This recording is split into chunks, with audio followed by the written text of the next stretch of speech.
A Veterans Day special. I'm your host, Pete Hegseth. Thanks for joining us. This is a night I've been looking forward to for a long time. Sitting with me are the best of the best our country has to offer. 4 accomplished special operators and patriots who put their life on the line to defend our great country. There's 2 states that you live in. You're either at war or you're getting ready to go back. Former Green Beret Lieutenant Colonel Scott Mann, a 23-year Army veteran with 4 tours in Afghanistan under his belt. He specialized in unconventional high-impact missions all over the world, including Colombia, Ecuador, Peru, Panama, and Iraq. He now promotes awareness and healing to veterans through this play, Last Out, Elegy of a Green Beret, and an organization called The Hero's Journey. They help vets tell their story and transition to civilian life. You're going out there every single night knowing that you're facing an imminent threat. Former Army Ranger and CIA contractor Matt Best, who joined the Army at just 17 years old. He deployed 5 times to Iraq and Afghanistan. After leaving the Rangers, he continued his service working with the CIA as a contractor and deploying all around the world. He's the co-founder of Article 15 Clothing and Black Rifle Coffee. He also works with Warrior's Heart, a charity aimed to help PTSD and addiction treatment, as well as Boot Campaign, an organization dedicated to improving the lives of service members and their families. We are one country under that flag, the greatest country in the world. Former SEAL Team 6 member who killed Osama bin Laden, Rob O'Neill. After 17 years of service, he deployed over a dozen times, participating in over 400 combat missions. He's one of the country's most highly decorated Navy SEAL combat vets with 2 Silver Stars and 4 Bronze Stars with Valor, to name a few. His charity, Grateful Nation, assists Special Ops vets with transitioning to their next career. No matter what, the situation I was in this past year, and, as frustrating and tragic as it was, it's not going to take away from how I feel about being a veteran and how I feel about our military. That flag does stand for strength, and we're never going to back down.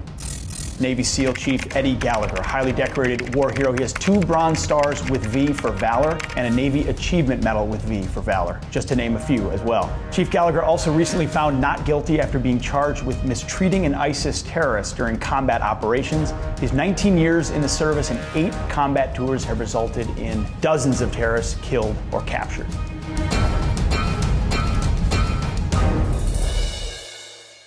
Now, tonight we're going to discuss the big issues. High-stakes raids, the culture of our most elite military teams, the current state of our wars that are not over, divisiveness in our country here at home, and what it means to be a veteran in America today. Gentlemen, thanks for being here. Thank you. Thank you so much. It's great to have you. What a fantastic group. I've really have been looking forward to this for quite some time.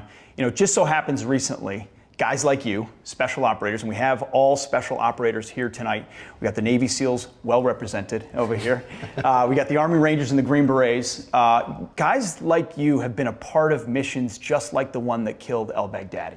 And our country came together in celebrating the fact that he is dead. I'd be remiss if I didn't take the opportunity to take our audience inside the team room as you're planning for an operation like this. So few people ever do that. Rob, I'll start with you. For obvious reasons, what are you thinking? What are you preparing for? Well, obviously I wasn't there for this one, but I was on one. I was on one that went into Pakistan where we thought the chances of dying were pretty high, and I know these guys went in there knowing a fight is coming and the chances of coming back are pretty good. I mean, not all of them, maybe all of them, but some of them. So it's one of those situations where you have the plan, you know what could happen, potentially all the contingencies. But instead of a handshake, you get a hug from your brothers and ready to launch. No one's panicking. If you say you're not scared, you're lying. But what an opportunity to go after this guy, to fly with all your badass brothers into Syria after the head of ISIS. I'm getting goosebumps right now. The word I'm getting is they did an outstanding job. Everything from the walls to the tunnels. I can hear the music, the heavy metal music playing in the team room. A couple hugs, a couple pats in the back, and then let's go, boys. Is that what it is? What is the team room like before something like that? I mean, how are you preparing? I think for it, pretty standard practice, I'd imagine, because you're going out every single night, and it's probably very similar to what you're already doing. It's just the stakes are a little higher, and sometimes you have the opportunity to look at ISR footage and actually see the people that you're going out. And I think at least the culture of the unit that I was in, we always got super amped up about that, because essentially we get to go practice and do our job, which is why we signed up for the military, to serve my country and to rid the world of terrorists that want to kill my family. And I'd imagine that everybody's pretty amped up in the team room and ready to get it on, because the success of the mission and how it played out, it's phenomenal. I mean, those guys are heroes, and we should all be very reverent of them. How hard is it to do something like that? I mean, you guys make it look easy, but the amount of things that have to go right for everyone to come home safely. Yeah, it's the amount of work that's put into it before you even go on the op. So all the rehearsals you do, I mean, the guys are looking at imagery, the shooters themselves in the platoon, are getting their kit ready, making sure everything's good to go, double checking, everything they need to. I mean, there's probably days and days of work that go into that op before they, especially an op like that, before they actually launch and go do it. Yeah, and two things that come to my mind is, one is the absolute humility of these operators. It never ceases to amaze me in all the years that I was around these guys, just how humble they really are, and just how committed they are to the work. I think that's one thing that the big screen has gotten totally wrong in a lot of ways, is that the humility of these guys is just so impressive, the authenticity of them. And the second thing is the relationship that they have to practice, the hours and hours and hours that these guys and their brothers put into work to do this when the time comes. I mean, I don't think people really understand the number of quality reps that goes into that moment. Yeah, those guys could be on their 14th, 15th, 16th deployment and still out there going after the fight, and then willing to put their night vision on, strap in their body armor and helmet, and go after a terrorist that they know is either going to try to kill them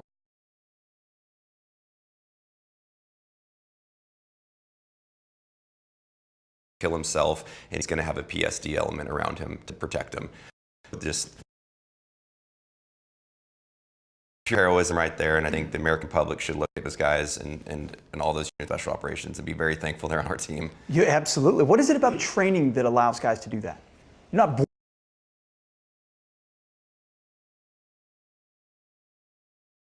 born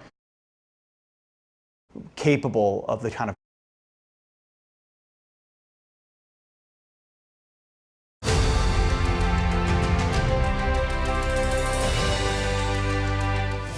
Welcome to Modern Warriors, a Veterans Day special. I'm your host, Pete Hegseth. Thanks for joining us. This is a night I've been looking forward to for a long time. Sitting with me are the best of the best our country has to offer. 4 accomplished special operators and patriots who put their life on the line to defend our great country. There's 2 states that you live in. You're either at war or you're getting ready to go back. Former Green Beret Lieutenant Colonel Scott Mann, a 23-year Army veteran with 4 tours in Afghanistan under his belt. He specialized in unconventional high-impact missions all over the world, including Colombia, Ecuador, Peru, Panama, and Iraq. He now promotes awareness and healing to veterans through this play, Last Out, Elegy of a Green Beret, and an organization called The Hero's Journey. They help vets tell their story and transition to civilian life. You're going out there every single night knowing that you're facing an imminent threat. Former Army Ranger and CIA contractor Matt Best, who joined the Army at just 17 years old. He deployed 5 times to Iraq and Afghanistan. After leaving the Rangers, he continued his service working with the CIA as a contractor and deploying all around the world. He's the co-founder of Article 15 Clothing and Black Rifle Coffee. He also works with Warrior's Heart, a charity aimed to help PTSD and addiction treatment, as well as Boot Campaign, an organization dedicated to improving the lives of service members and their families. We are one country under that flag, the greatest country in the world. Former SEAL Team 6 member who killed Osama bin Laden, Rob O'Neill. After 17 years of service, he deployed over a dozen times, participating in over 400 combat missions. He's one of the country's most highly decorated Navy SEAL combat vets with 2 Silver Stars and 4 Bronze Stars with Valor, to name a few. His charity, Grateful Nation, assists Special Ops vets with transitioning to their next career. No matter what, the situation I was in this past year, and as frustrating and tragic as it was, it's not going to take away from how I feel about being a veteran and how I feel about our military. That flag does stand for strength, and we're never going to back down. Navy SEAL Chief Eddie Gallagher, a highly decorated war hero. He has 2 Bronze Stars with V for Valor and a Navy Achievement Medal with V for Valor, just to name a few as well. Chief Gallagher also recently found not guilty after being charged with mistreating an ISIS terrorist during combat operations. His 19 years in the service and 8 combat tours have resulted in dozens of terrorists killed or captured.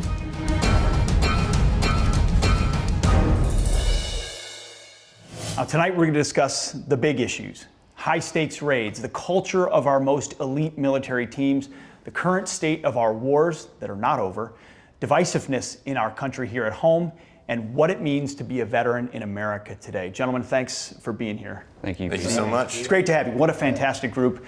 Really have been looking forward to this for quite some time. Just so happens recently, guys like you, special operators, and we have all special operators here tonight. We got the Navy SEALs well represented over here. We got the Army Rangers and the Green Berets. Guys like you have been a part of missions just like the one that killed al-Baghdadi. And our country came together in celebrating the fact that he is dead. I'd be remiss if I didn't take the opportunity to take our audience inside the team room as you're planning for an operation like this. So few people ever do that. Rob, I'll start with you. For obvious reasons, what are you thinking? What are you preparing for? Well, obviously I wasn't there for this one, but I was on one. I was on one that went into Pakistan where we thought the chances of dying were pretty high, and I know these guys went in there knowing a fight is coming and the chances of coming back are pretty good. I mean, not all of them, maybe all of them, but some of them. So it's one of those situations where you have the plan, you know what could happen, potentially all the contingencies. But instead of a handshake, you get a hug from your brothers and ready to launch. No one's panicking. If you say you're not scared, you're lying. But what an opportunity to go after this guy, to fly with all your badass brothers into Syria after the head of ISIS. I'm getting goosebumps right now. The word I'm getting is they did an outstanding job. Everything from the walls to the tunnels. I can hear the music, the heavy metal music playing in the team room. A couple hugs, a couple pats in the back, and then. Let's go, boys. Is that what it is? What is the team room like before something like that?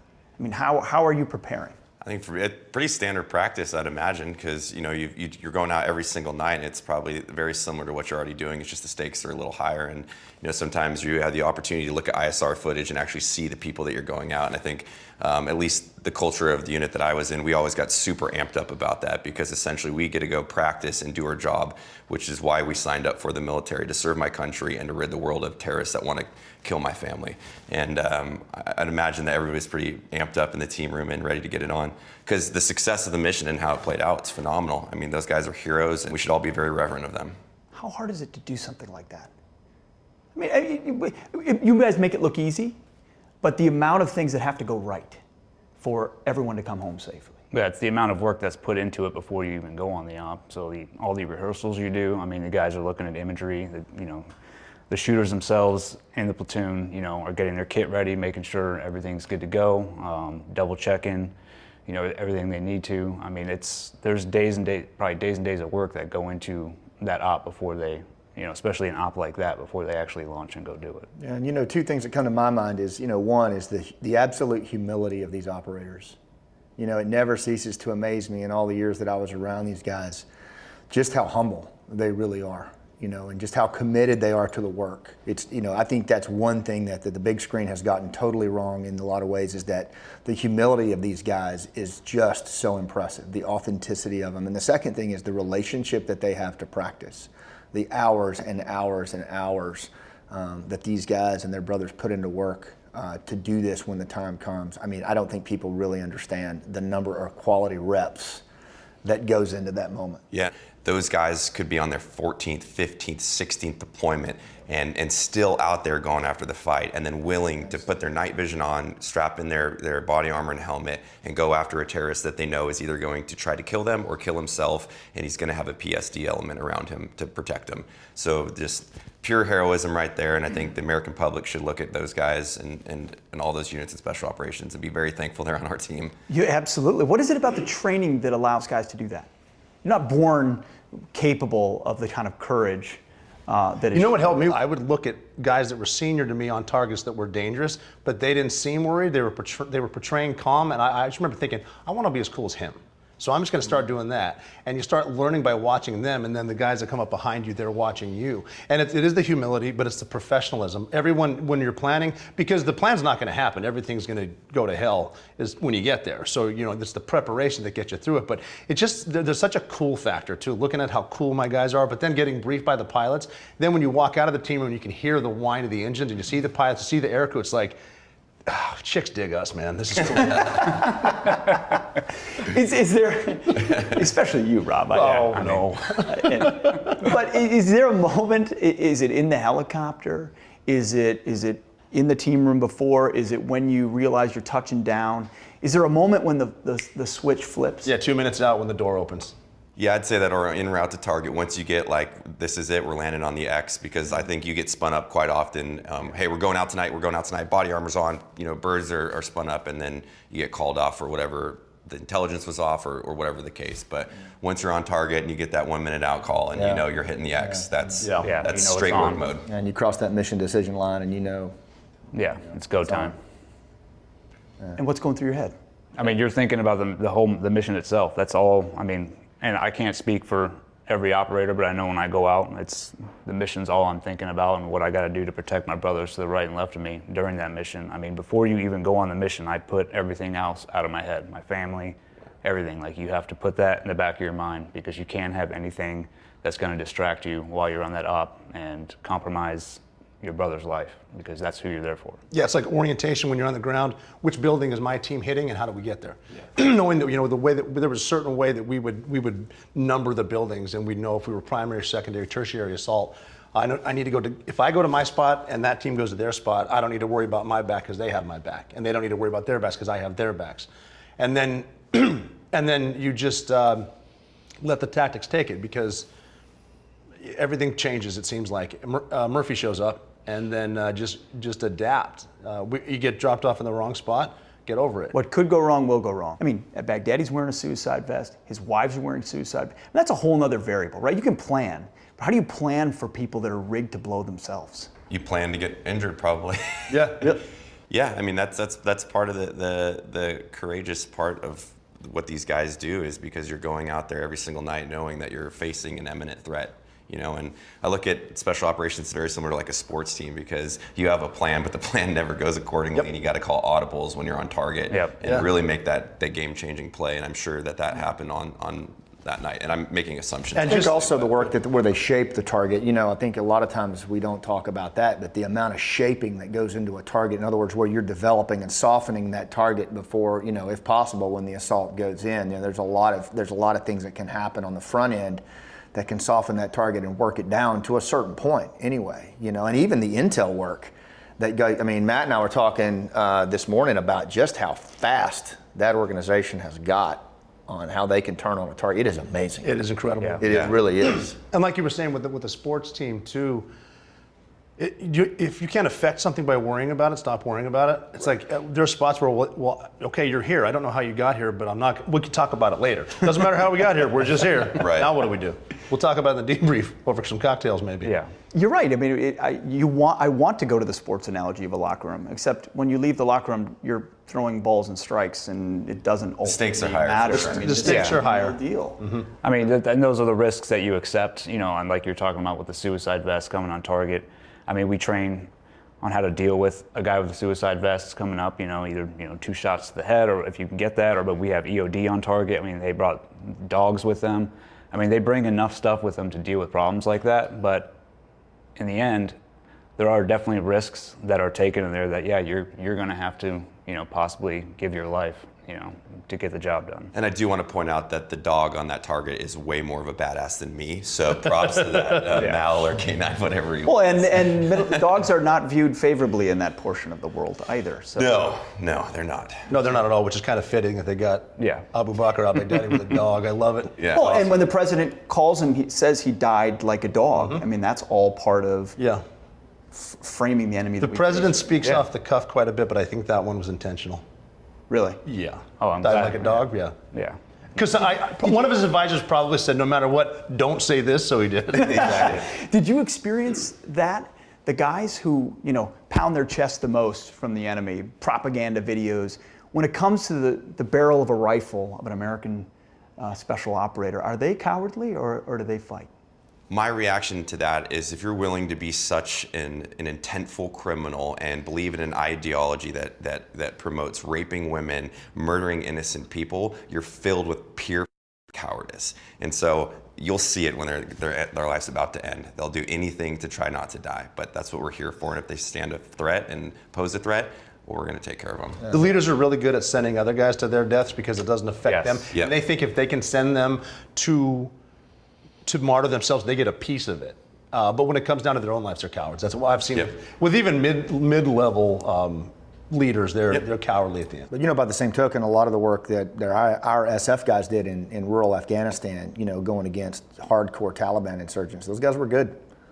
They were good, and they put up a hell of a fight, and have a lot of respect for the way. So there are elements you come up to that obviously you have a healthy respect for. There's hardened fighters out there that.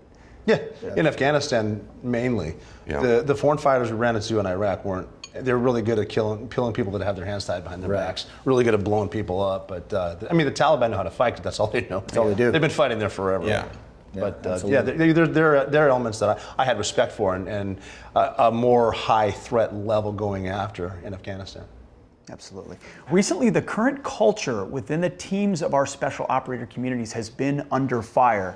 And I want to ask this group right here if it's warranted. Eddie, I'll start with you. In August, the commander of Naval Special Warfare Command says the force has drifted from Navy core values of honor. So there have been some accusations at the SEAL community saying, hey, you guys just aren't that disciplined anymore.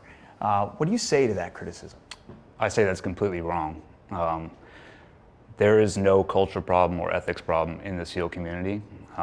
We are some of the most professional and determined individuals that are fighting for this nation. I do think that there is certain entities like the New York Times and CNN who report on any little negative thing they can find on the SEAL community and put that out there. And unfortunately, there are leaders in our community who kowtow to what they're saying, and as a knee-jerk reaction, they say to the public that we have a problem, which is not the answer. We do not have a problem. There are people in the community, that mistakes are made. Mm-hmm. That's been going on since the beginning of the military.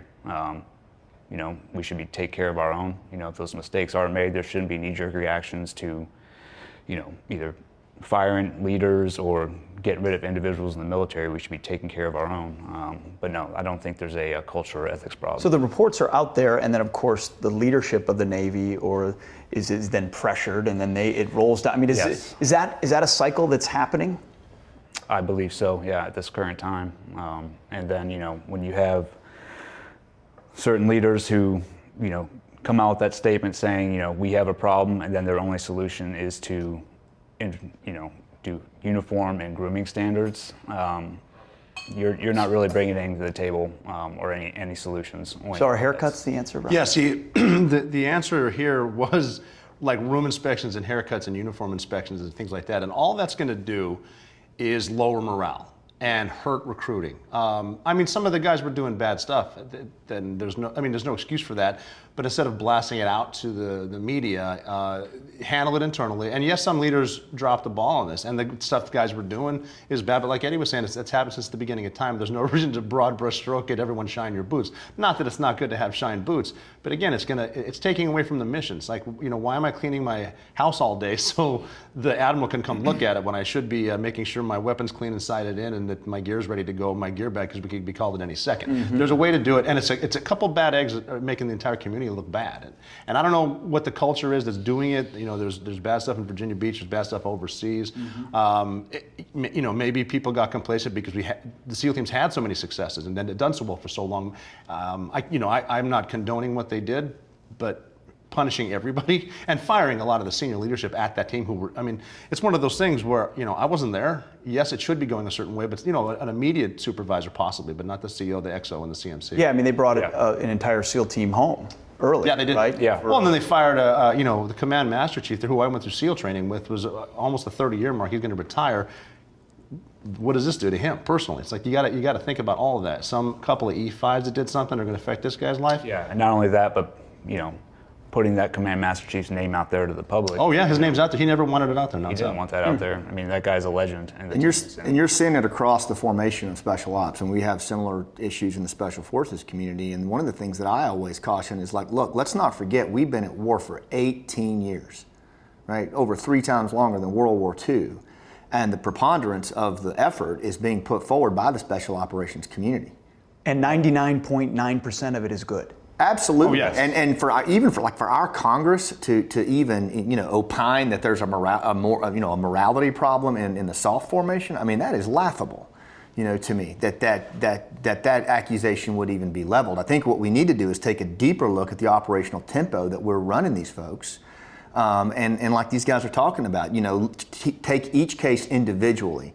But to put out there that there's a morality problem in the special operations formation, I think is ludicrous. And again, they're broad brushing everything. They're all immoral. They're talking about honor too. I mean, they're basically saying, the honor is gone. Where does that come from? Yeah, it's ridiculous. If there's one bad apple in the bunch, it doesn't mean everybody is bad, And these are men and women that raise their right hand to serve our country in the hardest capacity possible. And for us to just blanket statement that the teams have a culture issue or whatever special operations thing, I think it's absolutely ridiculous. It reminds me very similar of how law enforcement is treated. You have one guy that makes a poor decision, and then it's like all cops are bad. Ridiculous statement, absolutely ridiculous. And so there needs to be some leaders to step up, I'd say, and fix the issue internally. And Yeah, because it's not. Some of these people treat it like a talking point instead of someone's lives you're affecting. Yeah. To put it in perspective, like in our community in Special Forces, we have 6,500 active duty Green Berets, 6,500. And these guys cover down, like the rest of these guys, around the world. And so there's two states that you live in. You're either at war or you're getting ready to go back. And I think the political environment and the American population have completely lost sight of that these guys are running so hard and up against it at a tempo that has never been seen in this nation before. We ask a lot and give a little to the guys. Right. And that's why I think a lot of us are rallying around nonprofits and stuff with transition, is because we've all kind of been through that in our lives and realize there's not a lot of support on the other side. And so if we can set up success for our own and ensure that they're getting out and having a quality life, because they deserve it. They serve their country and in special. Yeah, that's something people need to know about veterans too. Is there's nothing in the military to help you transition because they don't have any more interest in you, and whatever, that you can't blame them for that. But a lot of vets get out and it's like, now what? Yeah, nobody else is coming. Yeah, that's it. That's why there's so many foundations. Well, and we're going to do an entire block on that transition, because all of you guys, your investment in that is a reflection of the fact that it hasn't existed, and if you guys don't do it, no one else is going to do it for you. Eddie, I want to, politics always comes into play here, but you mentioned the New York Times. The New York Times said you had a reputation as a pirate, an operative more interested in fighting terrorists than adhering to the rules. Now, would you take that almost as a compliment? Yeah, I am interested in fighting terrorists, and I enjoy doing it. I definitely adhere to the rules, though. I wouldn't consider myself some, off-the-wall pirate that does whatever I want. But yes, do I enjoy going overseas and fighting the nation's enemies? Yeah, he's correct. And if that's his version of a pirate, then I'll take it. Which is crazy someone would say those statements. I just met Eddie today, but I'm thankful that a guy enjoys going over and protecting his country at the highest level possible. How phenomenal is it that we have individuals in this country that are willing to step up, risk, life, limb, eyesight to go defend their homeland? It's brilliant. If I can get called a pirate, I'll go back right now. I think that's kind of awesome. I can't swim well enough to be a pirate. That's why I joined the Range Regiment. There you go.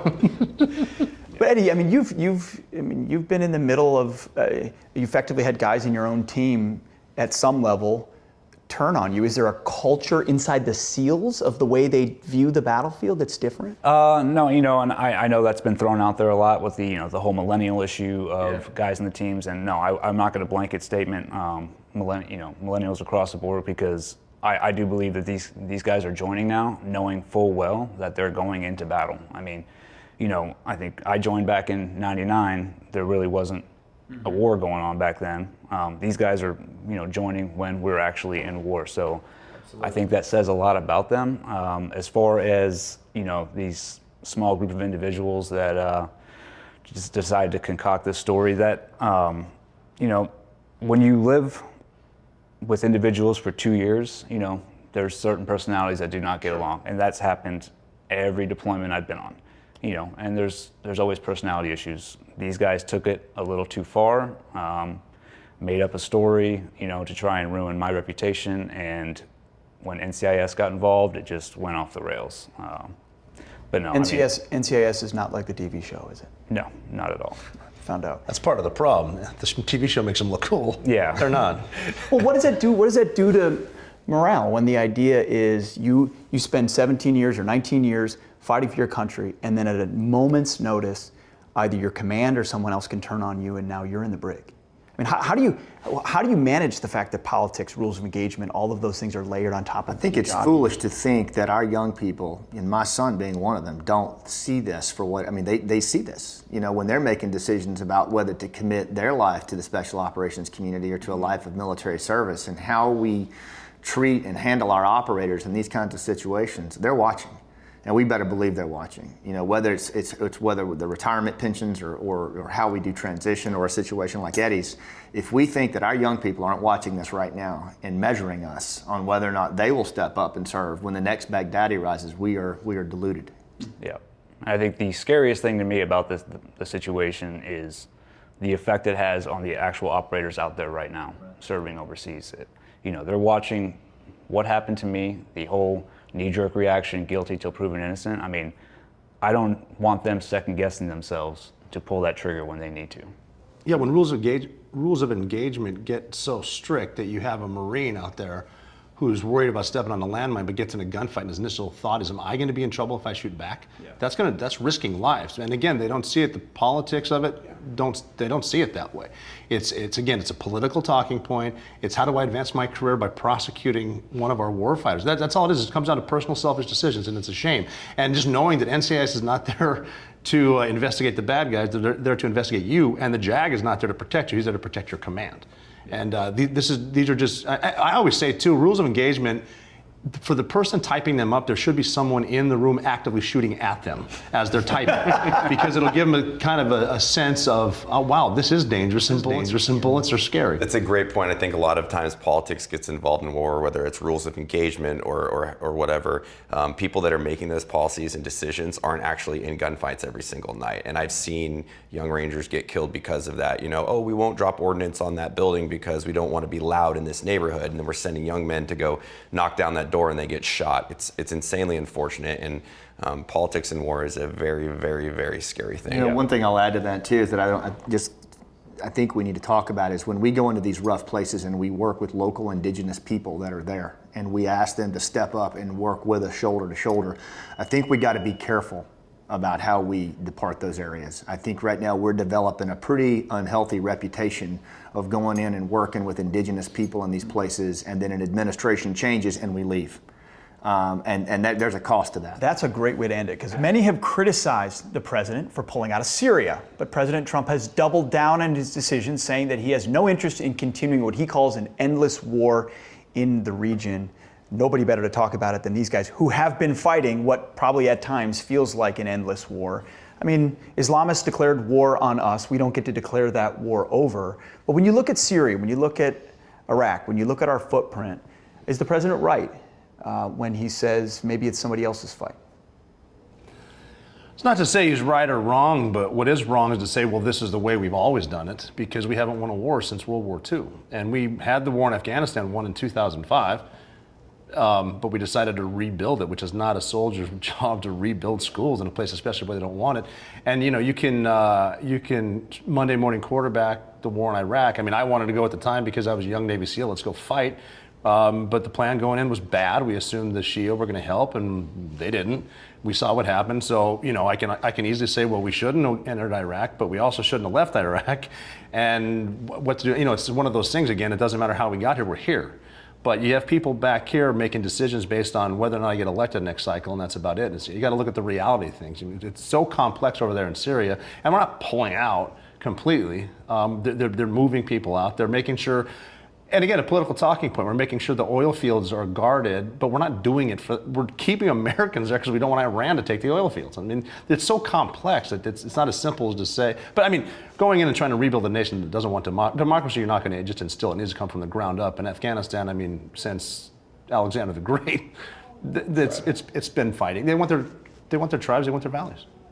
So you think that this decision is part of a overall learning curve of the last 2 decades that says we tried to do these really big things in this far off place, and then you look around and you realize, well, they're still doing things the way they were. I mean, they don't want, you know, our way of life over there. I mean, that's just the bottom line. You know, we went over there. We're trying to Americanize these people, you know, because we love our country and we love the way we get to live here, and we think in our heads like, oh, they're going to think the same way. They don't want it. And it's a top, we live in a top-down world. So like we have a central government and everything projects from the top down. And for the first 10 years in Afghanistan, that's what we tried to kind of project, was that establishing a top-down government. But Afghanistan, and most of these places where terror groups set up shop, they're bottom-up societies where tribal, clan, culture is at the epicenter of it. So like if we try to undo that, if we try to minimize that, that's just, man, the Taliban, Al-Qaeda, they can just drive right through that and exploit that all day long. I think what we're going to have to do is we're going to have to understand that these places where the bad guys set up shop, we're going to have to be there for a long time, and we're going to have to work with the locals who live there to help fight them. What does be there mean? Does that mean be on a base nearby so we can execute the kind of raids we did against al-Baghdadi? Does that mean living in the villages? Does that mean training their forces? I mean, I think when you guys look at your experience of all these tours, what works? What should we be doing? What should we not be doing? I think that's the complex issue in all of it, right? Because when does the killing stop? If we never had to shoot anybody ever again, that'd be phenomenal. But when you don't have an education system that allows young children to grow up and understand what quality of life is and how to treat people, and then have Taliban, ISIS coming in there and convincing them to believe in this fake ideology, it just doesn't stop. And so wherever that sweet spot is as far as saving American lives, but also participating in the sanctuary and safety of our nation going forward, internationally, I think that's the really complex, hard question that no one has the answer to. And we need to educate ourselves more on it too. What I say is we need to really be smart about being stupid, because we need to realize, no matter how your intentions, if you're in a certain place for a long enough time, you're an invader, and they're going to stop liking you. I remember tracking mud on a white carpet in Iraq in a dry hole, but there was a woman and child living there, and I looked down at the mud on their carpet. I'm like, I see why they hate us. Absolutely. We're just here, and what are we doing again? So, I mean, it's going to be about education, but you need to keep a presence somehow. But how? And there's a lot of people. I'm not the guy making the decision. I'm pretty fortunate to be. To not be that guy. But we have a lot of depth and breadth in special ops. Like we have, these guys that can do the amazing surgical strike capability. You have advisors that can go in there and work at a local level, like we've been doing in Colombia for 50 years. And most people don't even know that we've got a presence down there. But if you look at the way Colombia has turned in the last couple of decades, a lot of that has to do with a long-term persistent presence of special ops, both direct action, but also advisory. And we have that capability. And I think as we go forward on this thing, my ask would be that politicians get to know this enemy and this narrative a little better, and get to know our special ops capability a little bit better, and exploit this amazing strike we did on Baghdadi. Let's not let another one emerge. Well, I bet if you ask most politicians what's the difference between a Sunni and a Shia, they probably couldn't tell you the answer. They would, and therein lies the problem. Well, I think a good thing on that too is, like you saw when the Trump administration came in, how prevalent ISIS was, right? It's because we were handcuffing the guys out there, not letting them to strike the way that they needed to. We literally turned it over and said, hey guys, commander's intent, what do you got to do? Tier 1 elements, let's go. What happened to ISIS within a couple months? Just pretty much eradicated. And that was top down. President says that's we're going to let you do your we knew thing. where they were. You couldn't call airstrikes in certain areas, and they were waving ISIS flags and technicals, and we weren't calling airstrikes. And it was just like, let's go out there, get their hands dirty, do what these amazing guys can do, like you were just saying, and use them. And that's what happened. He's absolutely correct. I mean, I just happened to be in Mosul right when President Trump took over in office, and the team that we relieved, I mean, it was taking them a half hour to call a strike in. Each time they'd have to go through like 5 different chains of command to drop one, Hellfire missile. As soon as Trump took over, it was a complete 180. I mean, they put all the command in my OIC and, the TAC leads that were on the ground. We were making the calls, and the message was sent to us: annihilate ISIS, go. Turns out you guys are really good at that. This is how ridiculous it was. Just a personal story in there. I was working as a contractor for the agency, and when they were making that push into northern Iraq, I won't say where I was, we were getting ready to exfil all of our personnel and get them out, shred everything, because they wouldn't call airstrikes in on ISIS moving towards us. That's how ridiculous it got. And finally approval came when they were like 20K out, and they got them pushed back. But what's that mindset? What's that mindset that says, I'm stupid and I'm on low level here, but I was just very frustrated. I was like, well, it looks like I'm going to get in a gunfight, and I'm probably going to lose this one, but all right. No, but what's the mindset of the politician, of the Obama administration, or of others who are saying, well, we need those 5 layers? and that's how we It's fight. got to be that we're almost done Yeah. with our administration, That's right, and yeah. we're just going to let the next guys handle it. Or how do I win this on my watch? Right. And I think that's a very dangerous mindset when you're dealing with an enemy whose narrative is centuries old, right? I think that's the one area where politicians have got to step back and go, okay, you're not going to win this one. You may knock ISIS down really, really hard, but I think that if that narrative is not going to rise back up and someone is going to gravitate to it, I think it's delusional, because it will happen. So how do we take a longer view? You know, You mentioned allies and folks who indigenous forces we're working with on the ground, the Kurds. Have any of you? I mean, there's been a lot made of, are we abandoning the Kurds? Are we not, in light of pursuing a different strategy in Syria? Anybody have a take on that? I think we've left the Kurds dry quite often historically in America. And from personal experience, I lived in Kurdistan for quite a while, and they are amazing, amazing people. I worked a lot with the Sorani Kurds, but they're just phenomenal people. They're nationalistic like us, and they've always supported us. And so I don't have the right foreign policy statement on that, but I would say I just hope we take care of them. I agree. Because they've been rode hard and put away wet by everybody, and it's our national obligation to ensure their safety, because they're phenomenal people. They're my brothers. and that's true with groups in Afghanistan that have stood up and stood shoulder to shoulder all the way back to the Montagnards in Vietnam. I think the local communities, especially against this enemy, they can serve as a really strong antibody for the long haul, for the long game.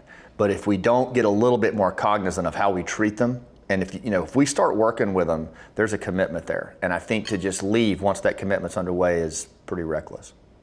Yeah. I see you nodding your head. Same experience? Yeah, I mean, I had the same exact experience. I worked with the Kurds my last deployment, and I mean, they're amazing. I mean, they love. They're they love Zurbash. Yeah. Very good. There you go. And the idea being, you train them up, they take the fight, so we don't have to. I mean, if you're looking at it through an America First lens, you can't keep sending guys from California and Kentucky. Why not train them up?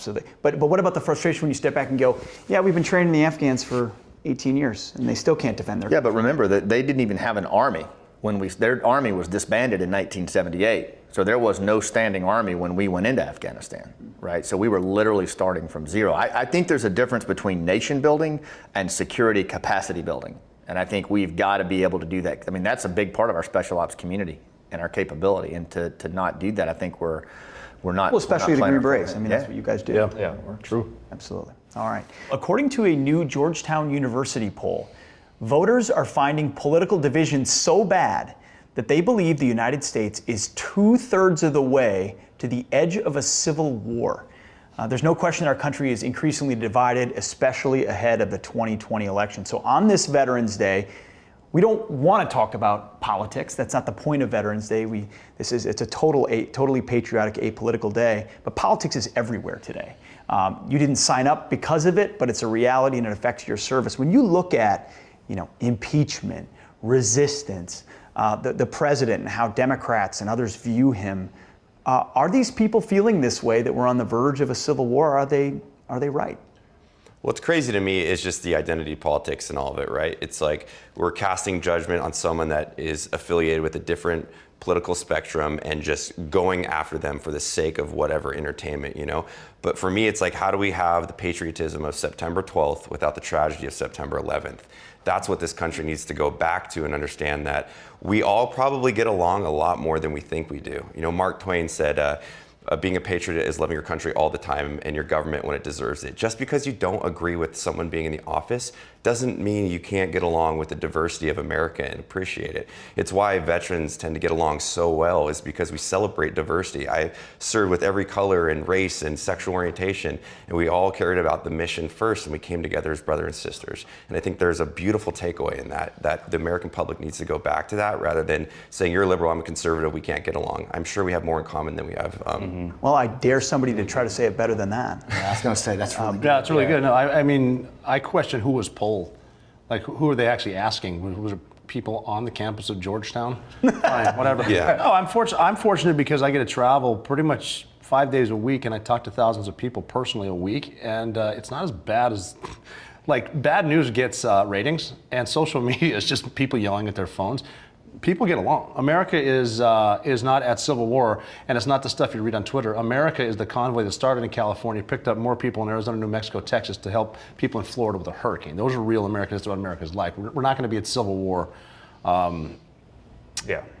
Yeah, I mean, it's But what about the idea that you've got kids being raised and they're told that they need to be seen by their identity group? Socialism is all the Well, rage. I mean, Climate change is going to kill us in 12 years. And if that's your view, that's diametrically different than somebody else who's conservative. the good news is, if the Civil War means Antifa is going to fight people on the right, you don't have to worry about Civil War for more than 5 hours. Yeah. It'll be over. I mean, I think on those, those topics you just brought up, like, the only problem this country has is there is no problem. Like, we have so much freedom, so many rights, that you literally have people making up stuff to complain about. They're, making genders to now, oh, well, we need to give these people rights or these people rights. I mean, we have a saying in the teens, I'm sure, it's like, this bag of gold is too heavy.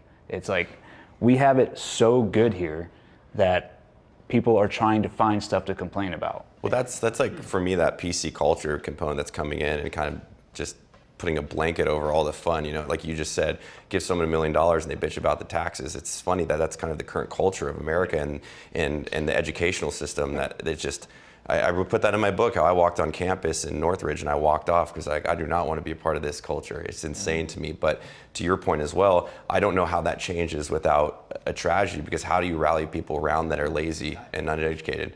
And it's not their fault. Like, I want to say that it's not their fault. They've just been conditioned to think that way, and until something happens, they'll go, oh, okay, so I shouldn't, complain about a broken shoelace when there's someone trying to kill me. And when you look at trust, like Matt was saying, like the identity politics, like most of the places where we fought, these are places they call them bonding trust societies, where the only people you trust are your in-group.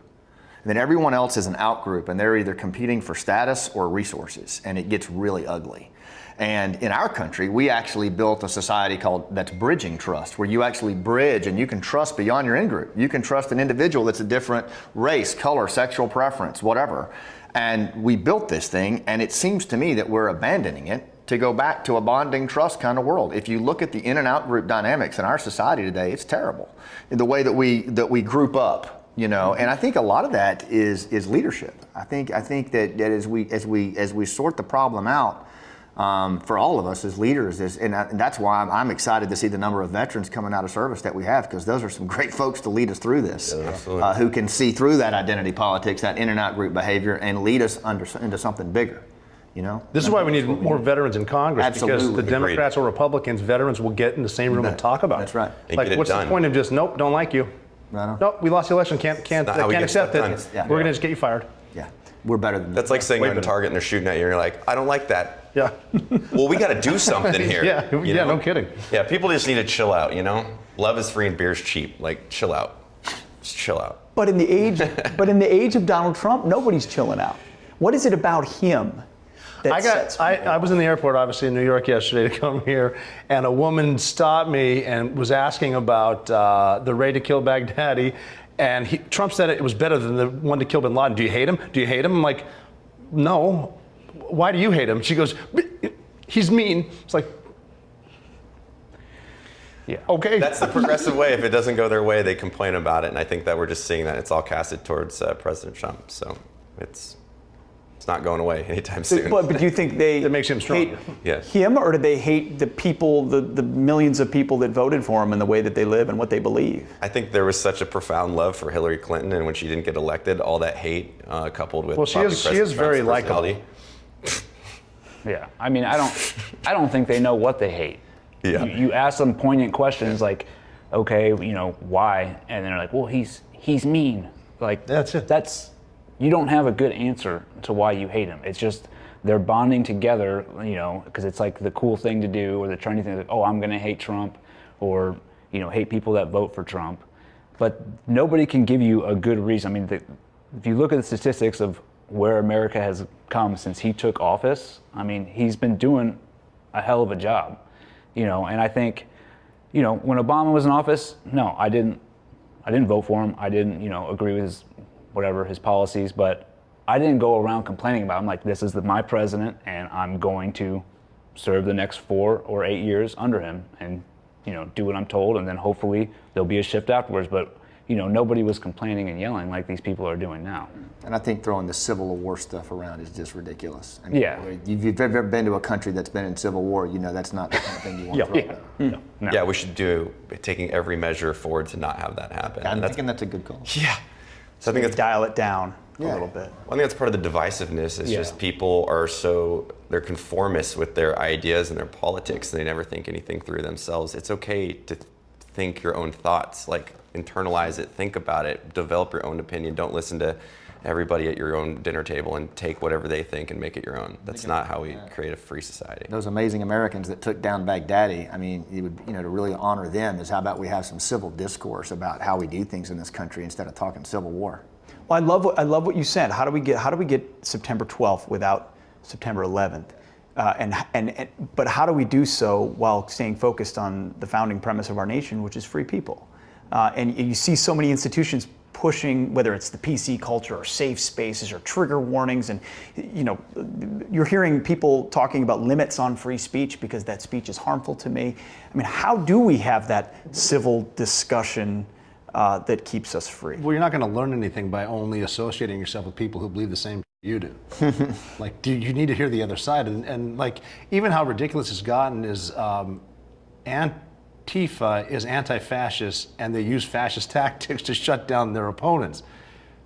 I'm not sure what their professors are teaching them, but those guys need a glass of wine or something. Yeah. It's perspective, honestly. I'm sure you guys felt the same way. I always call it the life lottery. When I'm riding down J-Bad Road or something in Afghanistan and I see an old gentleman pushing a cart and he's trying to make a living to probably eat 1 cup of rice for the whole week.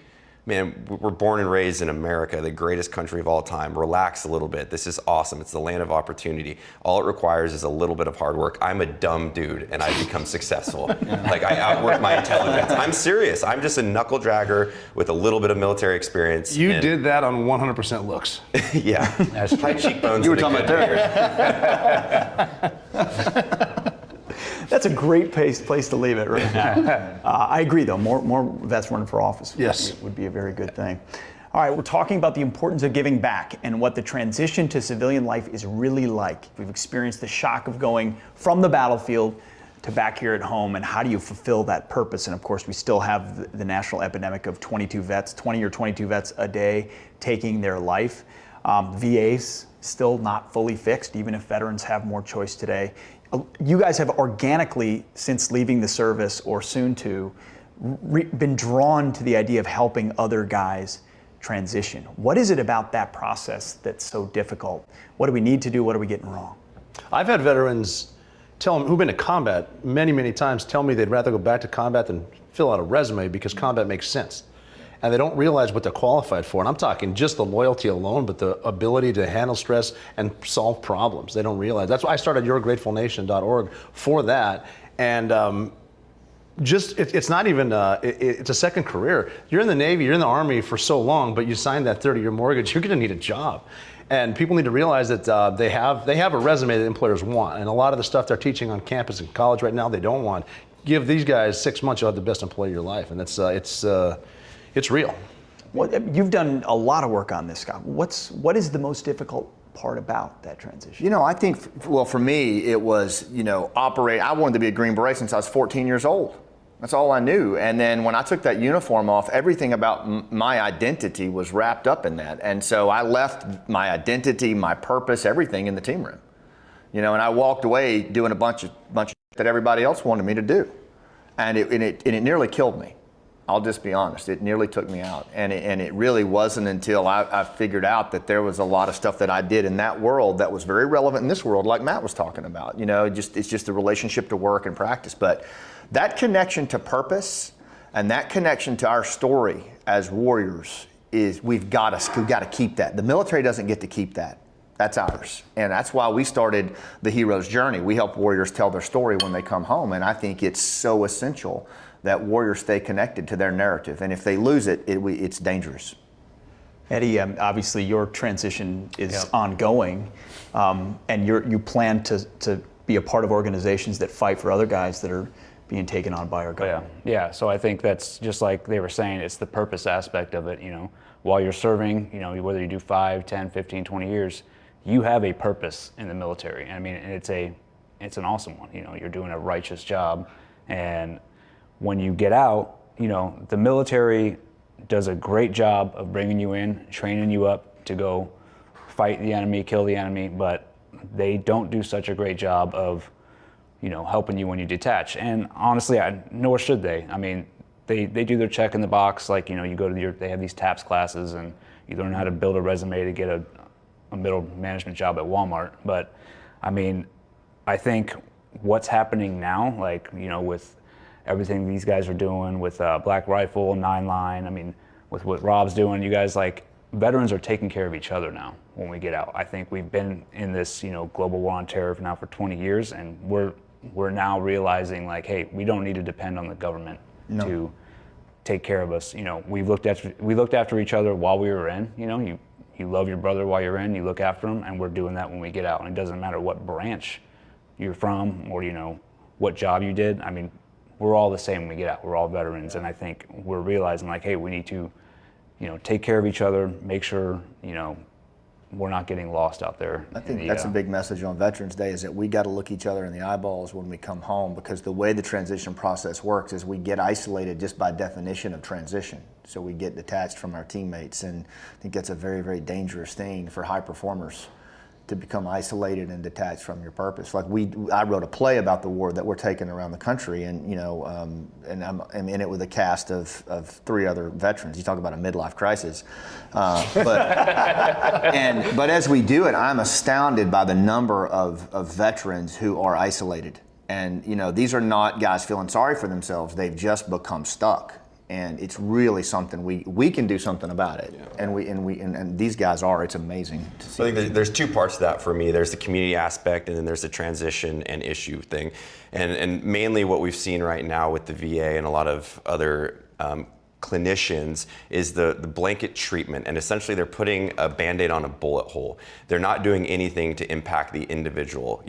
Medicine is individual, whether it's holistic or clinical. And so, like the boot campaign, what we do, the health and wellness program, we actually send people through tests, so we find out exactly what's wrong with that person. Do they have CT? Do they have TBI? Do they have moral grief? Do they have survivor's guilt? Do they have PTS? And I mean, there's so many complications that are surround someone that went to war for so long, but we can actually identify that issue and treat them. Hey man, you got hearing loss and short-term memory loss. Well, we can go through cognitive therapy, get them back on the road.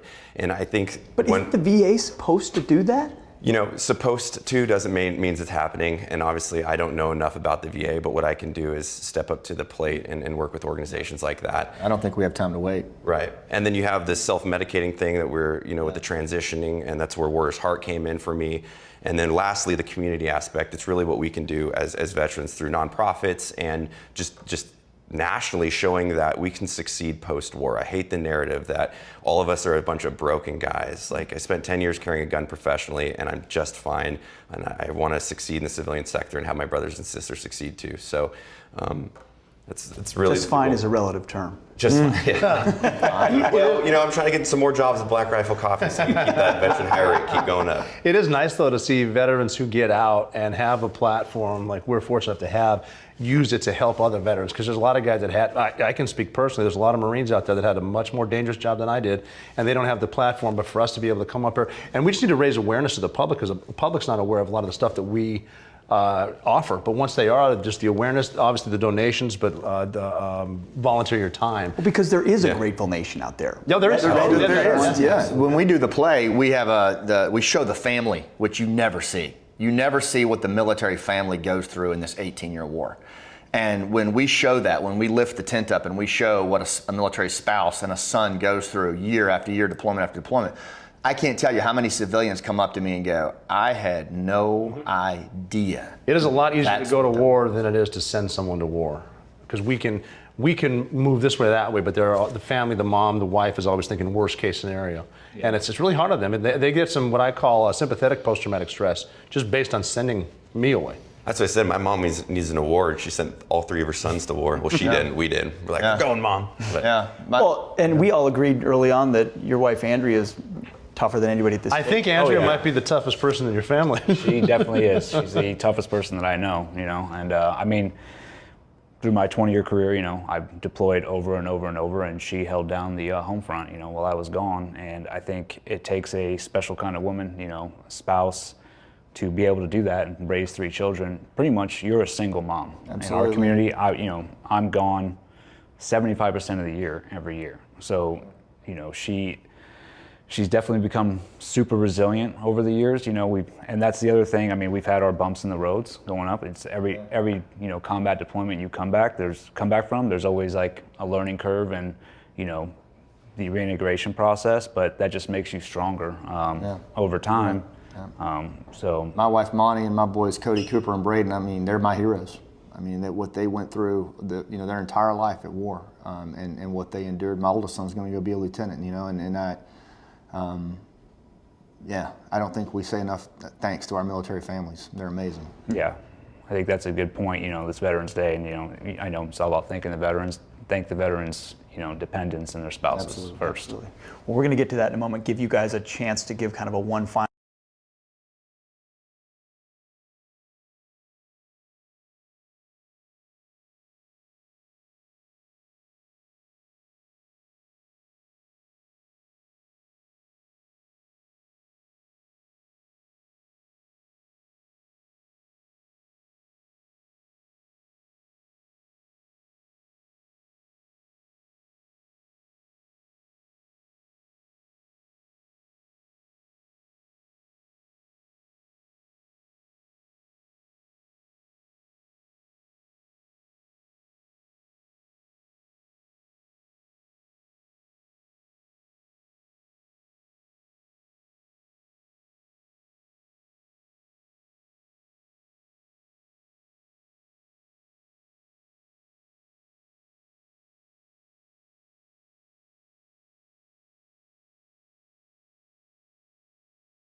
Send off on this Veterans Day. Scott, I'll start with you. As we've got Memorial Day, which memorializes properly those that didn't come home.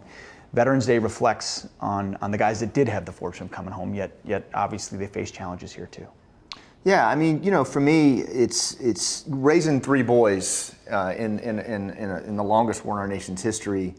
I think taught me more about Veterans Day than I realized. Was that we made it a habit every Veterans Day, every Memorial Day, of really taking time to honor the brothers and sisters that were out there serving and doing great things.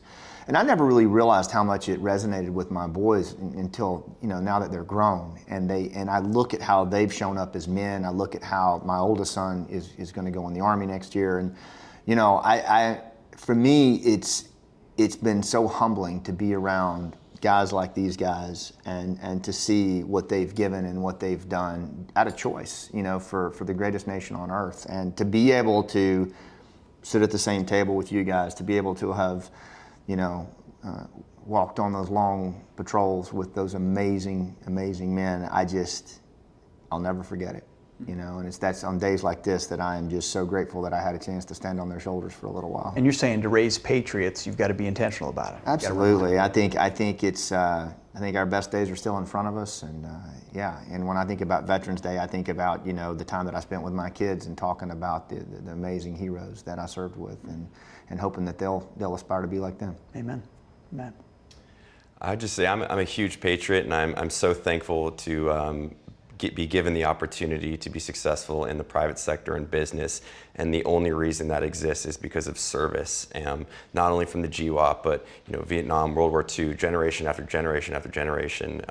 My great uncles were in World War II, and just looking back at the amount of service and sacrifice that has gone into creating this nation today, we damn well better be thankful for it, because it is an absolute injustice to the legacy of men and women who have served this country over years. So I'm just super thankful for that. And lastly, I know a lot of people ask, what should you do on Veterans Day? How do I give back?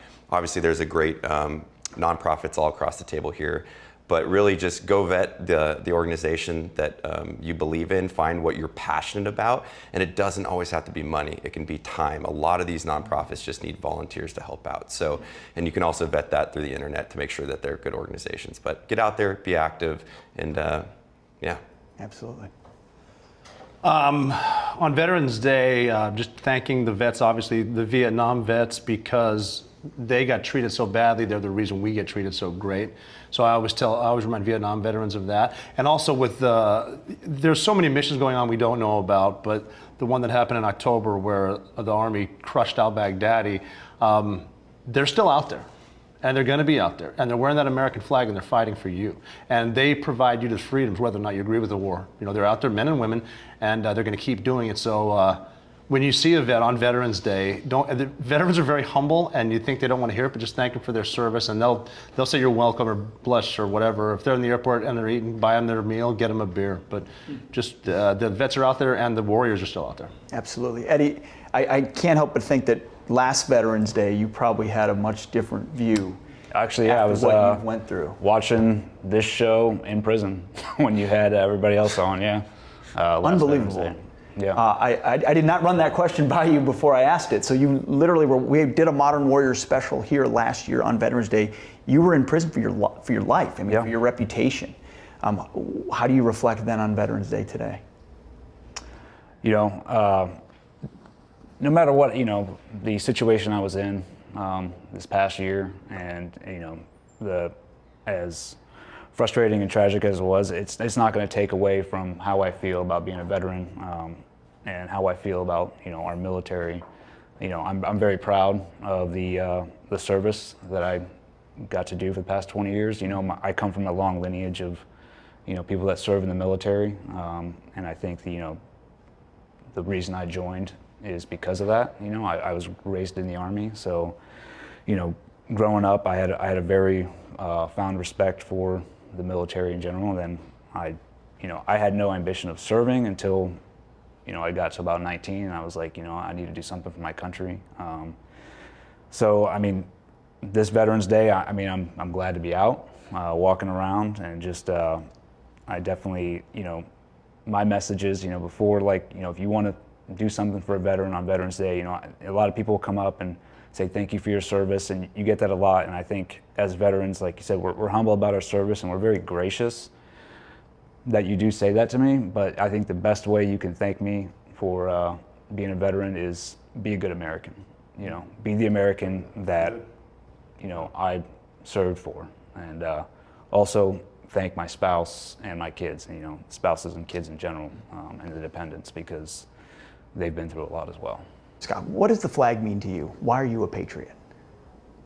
I was raised that way. You know, I was a very patriotic family, a family of a lot of service. We come from the mountains of western North Carolina, you know, about as poor as you can get. And but man, just a proud bunch of people, and really proud Americans. And so, you know, for me, the flag represents my family, my heritage, our culture of service, culture of family, you know, and what's great about this country. So every time I see it, it's not just my time in the service, but it's all the people that came before me from my family and my community. Excellent. Matt? America. No, the flag, obviously, you know, it stands for unity, and it's very unfortunate that in this era, people think that the flag is divisive. It's the complete opposite. It's unifying, you know, one nation under God, and all of us can come together, you know, a very diverse culture here in America, and stand for the greatest country ever in the land of opportunity. And really, that flag has provided me an amazing opportunity to serve my country. I mean, I got paid to jump out of planes and helicopters. How cool is that? I mean, I was given that opportunity, and that's what that flag stands for me. And then also coming into business and just having the opportunity to succeed and chase my dreams, where a lot of other countries, it's impossible, no matter how hard of a worker you are, where you sit in the social program. So I'm just thankful to be a part of it. Know your history, or you're doomed to repeat it. It reminds me of George Washington, Betsy Ross, who designed, you know, 13 colonies who are going to beat back the empire that's going to try to squash them, but they win, formed a country. Again, in the War of 1812, to African American soldiers fighting in the Civil War, with the flag to defeat slavery, to the liberation of Europe a couple of times. Just a unity on September 12, 2001. It's all of us. We are one country under that flag, the greatest country in the world. Amen. Strength. I mean, that's what that means to me. I mean, this country has been through a lot in the past, and I mean, we still remain the greatest country in the world, and that's because of the people in the United States, and I think that's what that flag represents. I know a lot of operators carry that flag either in their plates or somewhere on their kit as they go on ops or into battle, and it's because that flag does stand for strength, and we're never going to back down. Really well said. Well, guys, thank you so much. What an amazing opportunity I get to sit here. I mean, America gets to watch, but to experience who you are as men, as patriots, as leaders, and now following through with your service. Thanks for spending time with us tonight, and thank you for watching Modern Warriors.